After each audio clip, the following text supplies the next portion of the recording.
Okay, here's the new Marstar Norinco 1911A1C, C for Commander. I've shown you some pictures of what this pistol looked like before I did my thing to it, so you kind of know that when this thing came to me it was pretty damn rough. The slide was almost sticky to the point where, you know, I did think about sending it back. But I I decided to stick with it and get to work on it, which means that what I've done is, for all intent and purposes, nullified my warranty, which isn't very good, but I figured I could do it. So here's what happened. First of all, we'll do a safety check. Yeah. Okay, good. And we'll just do a quick tear down here for you. Okay.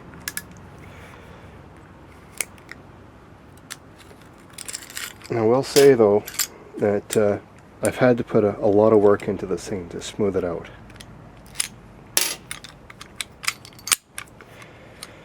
And it's been a lot of work.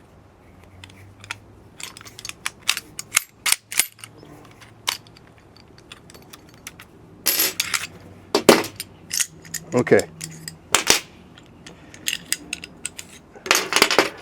Now, it is lubed up pretty good, so if you see it looking nice and shiny, it's because I just finished doing some touch up with bluing. What I found here was that this thing needed a lot of dehorning. This entire front edge right here was totally burred up, so I smoothed that out nicely. It's all nice and smooth. The rails, the quality of the milling was horrible. So with some polishing compound and, I don't know, 1,000 or 2,000 actions of work in the action here, it's polished itself out quite nicely.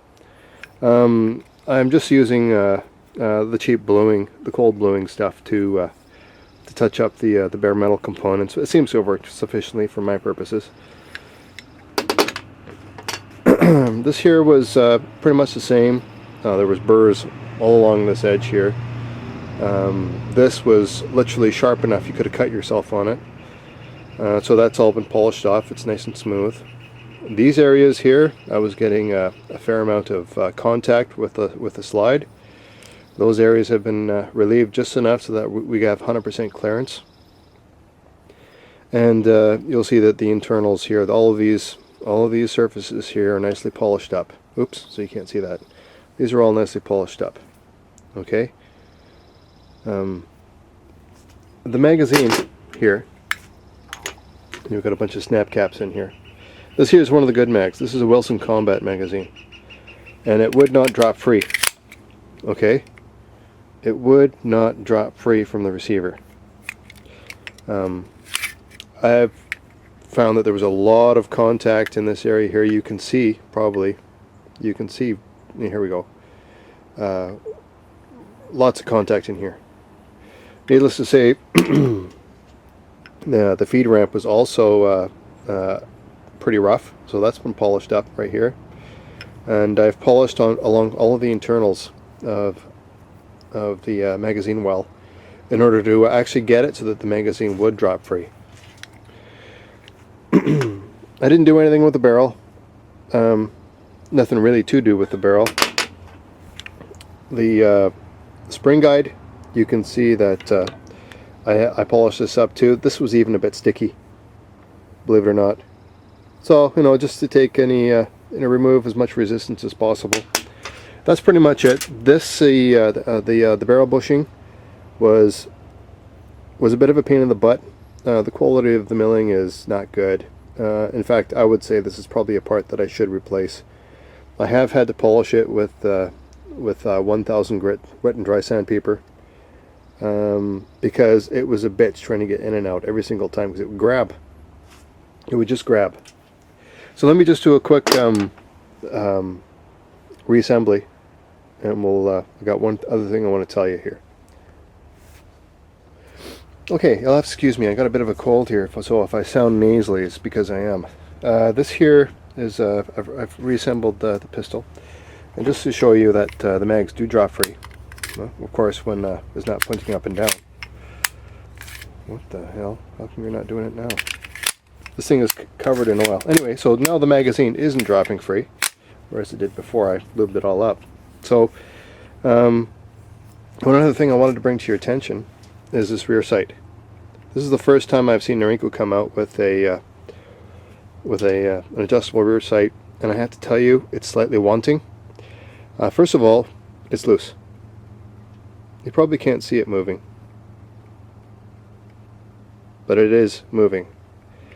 The further down I bring the ramp, the tighter it gets. Further higher I bring the ramp, the looser it gets. So it needs to be staked. The sights itself, so you can see that I've actually painted them with some yellow glow, which I find grabs my eyes a lot better. It's quite visible. The pockets, of course, what you need to do is just take a little bit of acetone, clean them out with a Q-tip. Just leave the paint that's in there, just get the grease out, because there's a lot of this really heavy, really stinky Norinco heavy grease that they store these things with. It really stinks, so you got to get that stuff out. In fact, I recommend 100% tear down with these pistols, because there is a lot of grit, metal shavings, all kinds of garbage that these pistols come to you with, and you really got to flush that crap out and then reassemble.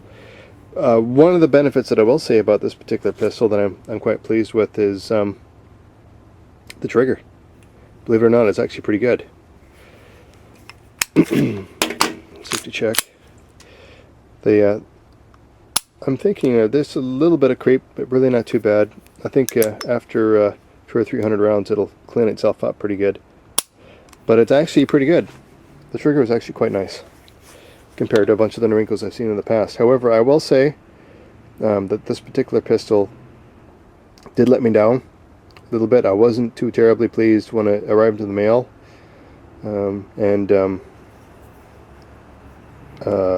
little bit of work, actually a lot of work. It's polished up quite nicely, and I suspect I'm not going to have any feeding problems with this thing.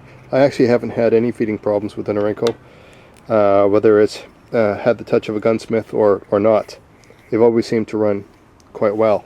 These, of course, are not the original grips. These are just, I'm a fan of walnut. It came with the black rubber grips, and although I suppose it's sufficiently aesthetically pleasing, I like wood grips on my 1911s. Anyhow, I hope that it hasn't dissuaded you too much from purchasing one of these things. I do think that they are good pistols. However, I will say that just be prepared to do a little bit of work yourself, or have somebody who knows what they're doing to do the work for you. I haven't had a trigger job or anything like this on this particular pistol. I haven't had it out to the range. This is a bit of a tabletop review. However, I think you will find that these pistols run sufficiently well enough to meet your satisfaction, considering the price tag is right around $400.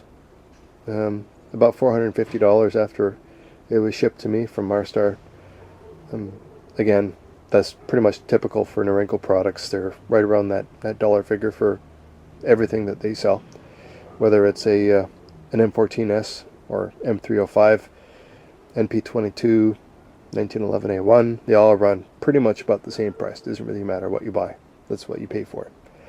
Okay, dokes. Cheerio, folks. Hope that helps. Okay, what I did here was just remove all that lube, and you can see once it's dry, magazines come out pretty good. Once you have the hammer down again, so it comes up pretty good. However, when we are at slide lock, and this is pretty standard for most 1911s that I've seen, doesn't particularly like to come out at slide lock, and I can feel the resistance on this right here. No, so there you go. I don't like doing that, but there we go. Yeah.